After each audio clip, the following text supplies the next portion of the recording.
अस्सलाम वालेकुम नाज़रीन, मैं हूं लंदन से अमजद चौधरी। आप देख रहे हैं हिटलिस्ट टीवी। नाज़रीन, खबरें तो काफ़ी हैं, लेकिन दो ख़ास खबरें हैं जिनके ऊपर बात करेंगे। एक तो ये कि पीटीआई जब जेल में बंद इमरान खान, जो कि पिछले तकरीबन 2 साल से ज़ायद जेल की सोबतें बर्दाश्त कर रहे हैं और वहाँ रहकर सियासत को बेहतर समझते हैं, लेकिन जब पीटीआई की क़यादत जो बाहर है, जिसको लोग कॉम्प्रोमाइज़ भी कहते हैं, दीगर चीज़ें भी कहते हैं, चलें इसको हम कह सकते हैं कि उनकी मिसकैलकुलेशन कह लें या खुशफहमी कह लें कि भाई हमारे यहाँ पे जो ताकतवर लोग हैं, जो स्टैब्लिशमेंट है, जो इस वक्त टोला बैठा हुआ है, वो ये नहीं कर सकते, वो इतना दूर नहीं जाएंगे, वो यहाँ नहीं पहुँचेंगे।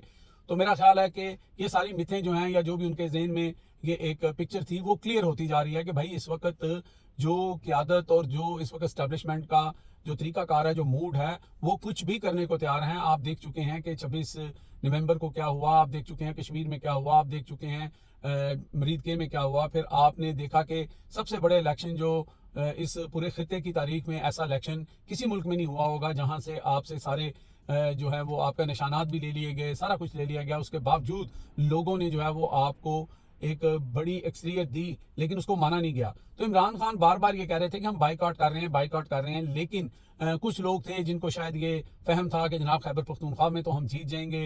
लाहौर वालों को भी कुछ ऐसा था कि जनाब हमारा यहाँ पे वोट बैंक बड़ा है।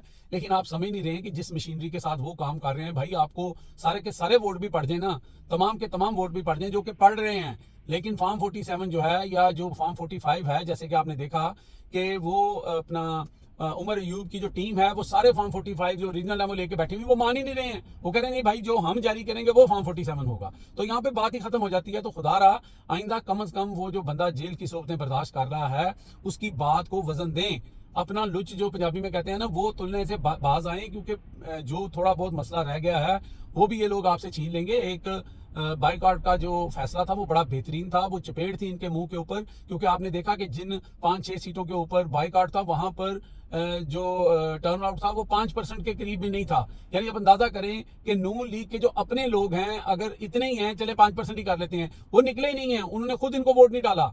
ठीक है, लोगों की कोई दिलचस्पी नहीं थी इसमें। अब अगला जो सिलसिला आ रहा है वो ये है कि जनाब वो कमल दिलशाद साहब जो हैं, वो दुनिया न्यूज़ में भी लिखते हैं, उनका एक आर्टिकल आया जिसके अंदर उन्होंने सारा जराए के मुताबिक जो है वो बता दिया कि आगे क्या होने जा रहा है। आगे जनाब आपके 5 सूबे बनने जा रहे हैं, 2026 में नया इलेक्शन की बात है। उसके अंदर फिर उन्होंने ये भी धमकी दे दी, और बहुत अच्छी धमकी दी है, ये तो खुशी की धमकी है, कि बिलावल भुट्टो साहब को जो है वो तंबीह कर दी गई है कि जनाब अपनी औकात ही रहो, ठीक है, और जिस तरह हम कह रहे हैं उस तरह करो, और अगर नहीं करोगे तो उसके कॉन्सिक्वेंसेज जो हैं वो आप फेस करेंगे। और वो कॉन्सिक्वेंसेज क्या हैं कि जो ताहयात सदर साहब ने लुच तल के लिया था ना बीच में, उसके बारे में वो बता रहे हैं कि जनाब इसको चैलेंज किया जा सकता है आईनी अदालत के अंदर। और ये हम पहले भी कहते थे कि भाई जिसके हाथ में डंडा उसका होता है संडा, तो वो जो मर्जी कर ले अपने लिए, जो कोई बंदा जो मर्जी ले ले, लेकिन दूसरा जो है वो कहे कि तो सब बंदे दो ही नहीं, तुसी तो एक मैं, तुसी भी कियो फिर मैं ही मैं, तो वो फिर वहां पे झगड़ा तो होता है। तो लिहाजा अच्छे बच्चे बन के रहने की तलकीन की गई है। और जो मजीद सीटें चाहिए थी मुस्लिम लीग नून को,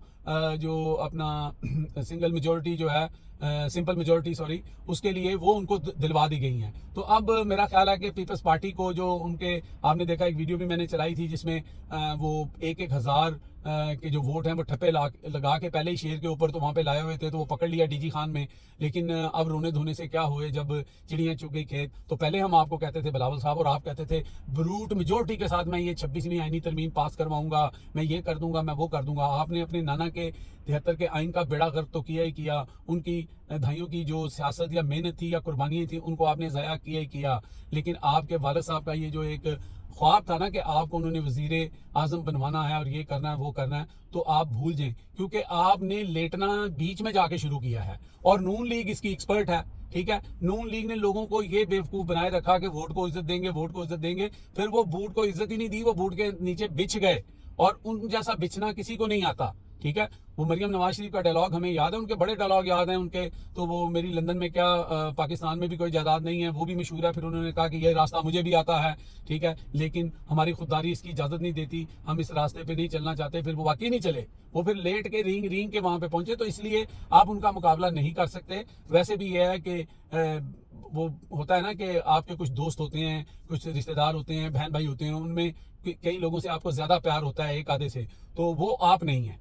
आप बिल्कुल भी नहीं हैं। आप जितनी मर्जी बड़के मार लें, आप जितना मर्जी बिछ जाएं, और आपने बिछ के भी देख लिया, आपने बड़के मार के भी देख लिया, आपने सियासत करके नहीं देखा। अगर आप सियासत करते, आप और आपके वालिद साहब को ये समझ आती कि अवाम की ताकत क्या होती है। कम से कम इमरान खान जो आपकी सियासत के सामने उतना पुराना नहीं है। आपकी सियासत जो है वो पिछले 50 साल से चलती आ रही है। इमरान खान की सियासत पिछले 25 साल से ग्रो हुई है, लेकिन आपने कुछ नहीं सीखा। और अब ये जो धमकी अमेज आर्टिकल सामने आया है, इसको कम को ज्यादा समझें। तो मेरा ख्याल है कि आपको ये समझ आ जाएगी। अभी भी वो पंजाबी कहते हैं डुलिया बेरा का कुछ नहीं होता।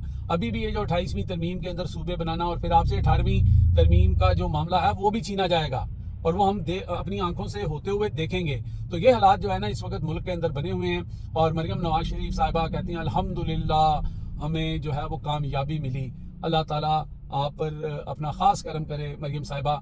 लेकिन जिस तरह की कामयाबी और जिस तरह सर जोड़ के और बैठ के और खंदकें खोद के और कांटों वाली तारें लगाकर, और जो ओपोनेंट पार्टी के सिर्फ 2 जगह कैंडिडेट थे उनको बाहर निकाल कर, और आरओ ने जो फैसले दिए हैं, अगर उसके ऊपर आप समझती हैं कि आपने अल्हम्दुलिल्लाह इसको कामयाबी डिक्लेयर करना है, तो फिर मैं इसके ऊपर अफसोस ही कर सकता हूँ। अल्लाह ताला जो है वो गफूरुर रहीम है, और वो देख रहा है और वो सब जान रहा है। बहरहाल वक्त सबका आएगा। वो कहते हैं हवा चलेगी तो दिए सबके बुझेंगे। अभी फिलहाल मेरा ख्याल है कि जो ये सारा खेल चाह रहे हैं या खेल रहे हैं, उनको शायद आपकी ज़रूरत है, लेकिन अनकरीब उनको आपकी भी ज़रूरत नहीं रहेगी, और फिर और नए चेहरे आएंगे। बल्कि इसके बारे में जो कमल दिशात साहब हैं वो बता चुके हैं कि अभी कुछ नए चेहरे आएंगे और बहुत सारे पुराने चेहरे हमें सियासत में आइंदा नज़र नहीं आएंगे। ये धमकी भी उन्होंने दी है। और ये जो पुराने चेहरे हैं वो आपके वालिद साहब जेडे शेर एक बारी फेर, वैसे तो वो हो गए हैं ढेर, लेकिन फिर भी आप कहते हैं, आपके लोग कहते हैं।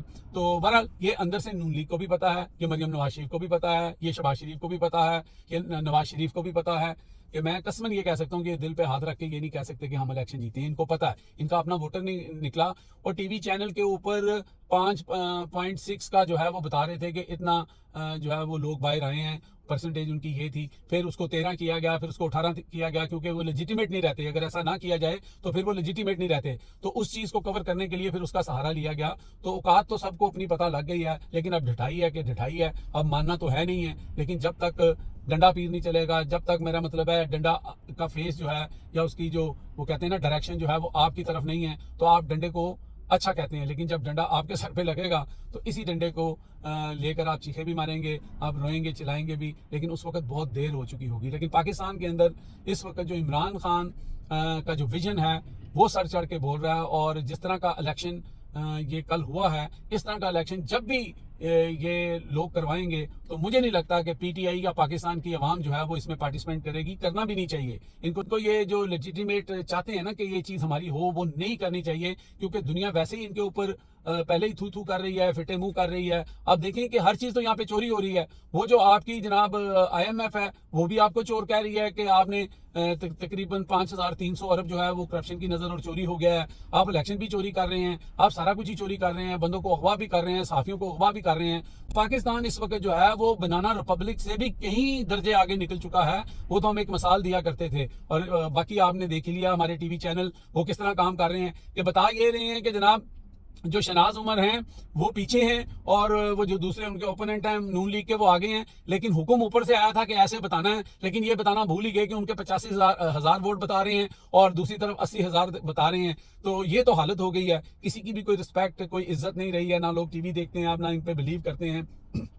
लेकिन एक चीज जैसे जैसे जैसे ज्यादती, जुल्म और चोरी चकारी और डाका जनी में इजाफा हो रहा है, उसी तरह रिस्पेक्ट में भी कमी हो रही है। लोग दिन ब दिन अपने अदारों से दूर होते जा रहे हैं, नफरत बढ़ती जा रही है।